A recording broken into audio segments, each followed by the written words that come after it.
to, but I think it would be useful for this conversation to actually define what privacy information governance actually is. So, organizations obviously have policies around these things. Here at Lend-Lease, we've got plenty of these sorts of things.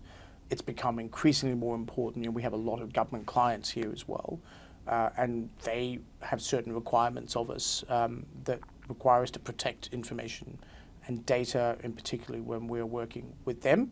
But what does it actually mean? How do you define it? Sure. So in a regulatory sense, privacy and privacy regulation is about how you handle personal information. That is, information about people, individuals, not companies, not corporate entities. So you're a phone company or something, and you've got millions of customers. Correct. They give you their credit card data, their license data, whatever, yeah. And that needs to be protected.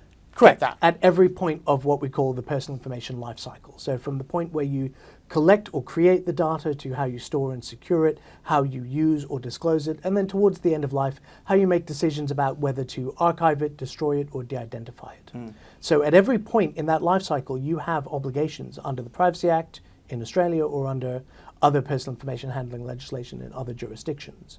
And that can intersect with other record-keeping requirements like requirements from the ATO to keep financial records, and so to speak. So some of the data you handle as an organization is personal information, but not all of the data. A lot of the data you handle is about corporate operations or what have you. Yeah, which is where I was going to ask. So firms like healthcare providers, FMCG sort of people who have B2C businesses, get it, lots of personal information, whatever.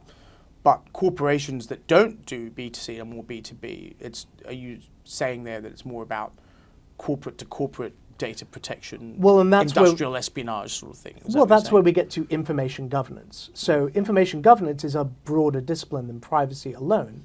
It's about how you handle all of the data that your company holds or your organization holds. And that's going to be things like corporate contracts for all of your suppliers. It's going to be things like the amount of data that your smart building is creating as people come in and out of it and move through it. So the energy levels that you're monitoring across different floors.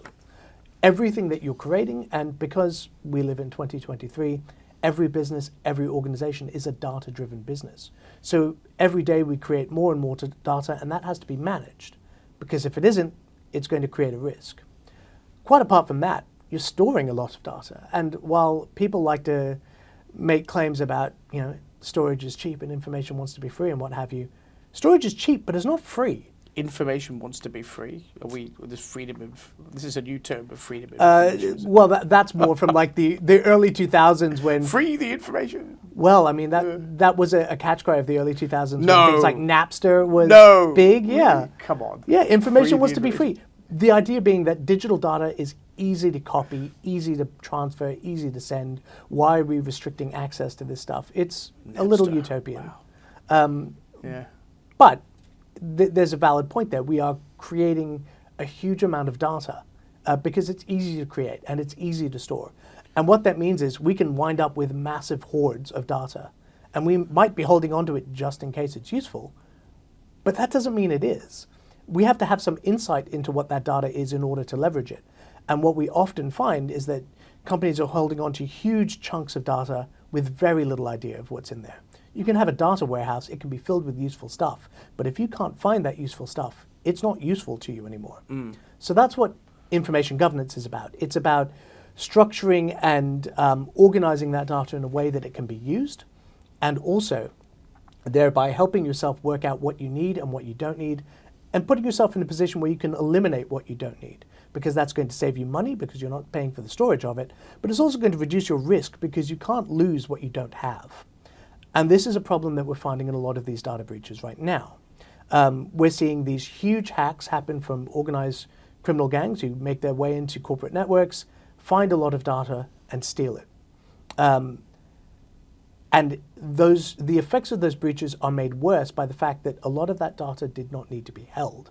So we're routinely seeing data breaches where people are like, oh, well, we've lost 4 million customer records. And those customer records date back 12 years. And they might not even be relevant anymore. Exactly. So if they're not relevant, why are we holding them? Also, if you didn't have a specific obligation to hold that data, Then why are you holding it? why are you holding it? And if you didn't have a business need to hold that data, then why were you holding it?